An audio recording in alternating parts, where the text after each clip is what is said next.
fence in Queens is dividing a community in more ways than one. Neighbors say it's blocking parking spaces and a sidewalk on a residential street between Astoria and East Elmhurst.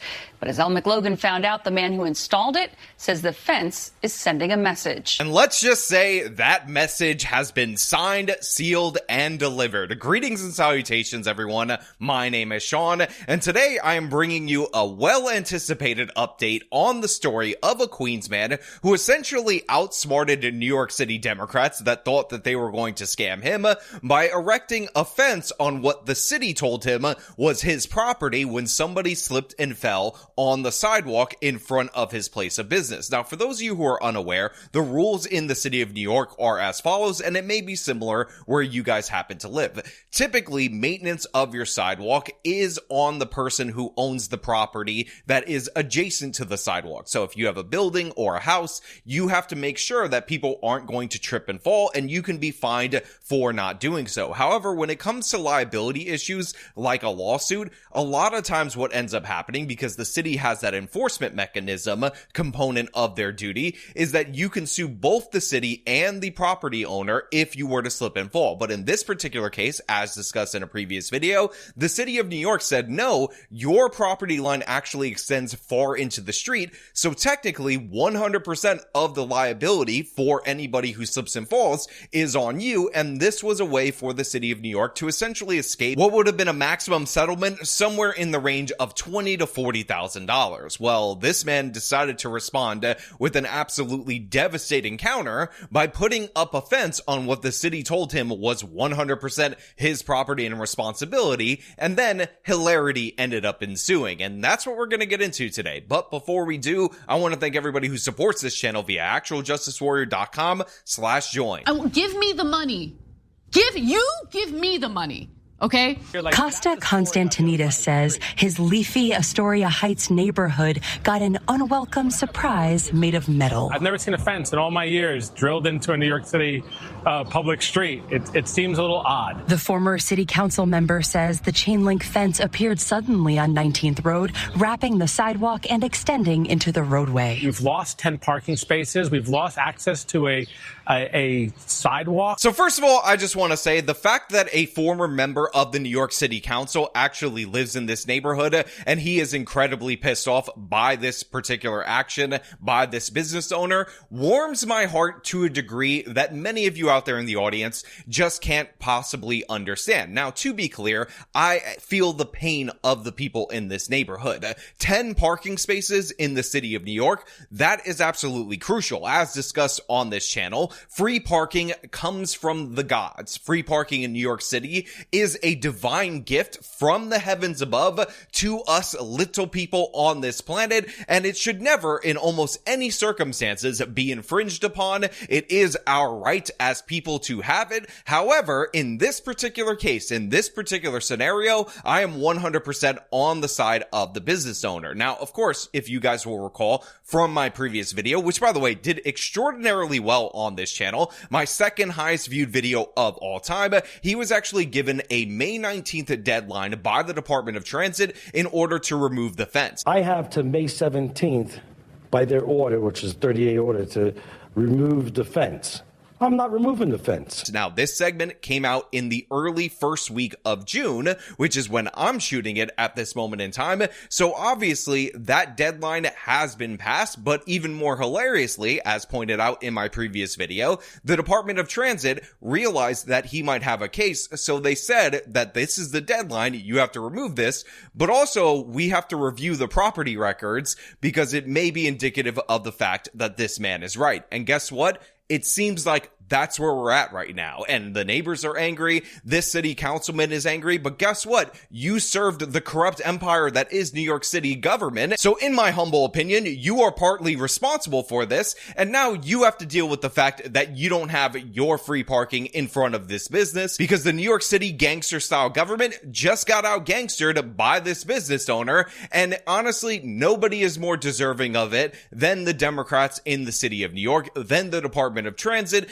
and all these other agencies that think that they could just get away with this piss poor behavior and they're never going to face the backlash. On neighborhood Reddit pages, questions swirl around traffic safety. You can't see around the fence. Where did it come from? Signage indicates not the city, but the business behind it. Now, I also want to point out that this guy says, oh, you can't see around the fence, which is just not true. You can see right through the fence, and the reason I know that is because it's a chain link fence, and I do in fact have eyeballs, and they quite literally put a camera on one side of the fence, and guess what you can see? The other side of the fence. Neighbors here in Astoria Heights want to know, how can a business owner get away with blocking off a city sidewalk? He says it's all because it's actually his property.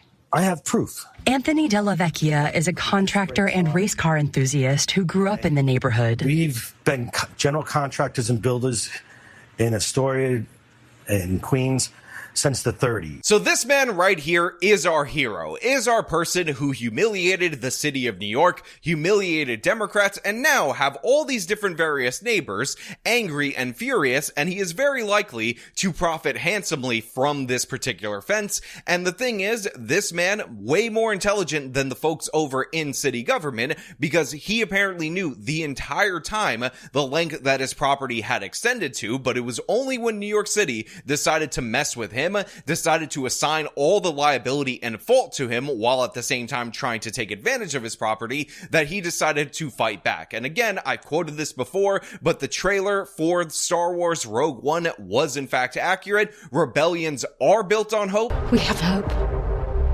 Rebellions are built on hope. And this man bucking the New York City Democratic establishment in this way is representative of that. This is a true patriot, a true hero, and we absolutely love this man, even though, again, parking that is free is divined by the gods. But, you know, whatever. We're going to set that aside because he's teaching New York City a lesson. He says he's known the sidewalk was on his land since he bought his warehouse in the year 2000. I decided to put a fence up. He claims the street, which leads to Rikers Island, had become a magnet for destructive behavior. The final straw, he says, came when a pedestrian tripped on the sidewalk and took him to court. I have to protect myself so I don't get sued again. So as you heard right there, and I told you earlier, this man knew the extent of his property. He is defending himself in this particular situation. And again, all of this was spurred on by the city of New York trying to get too aggressive with him. That woman sued. The original lawsuit was for us, the city, every one of my corporations. The city refused the lawsuit. How could they refuse? They don't own the property. After that, Della Vecchia built this fence along his property, which blocks off about 10 parking spaces. Now I got ex-politicians and neighbors that don't even live across the street coming down and saying that they're going to cut down my fence.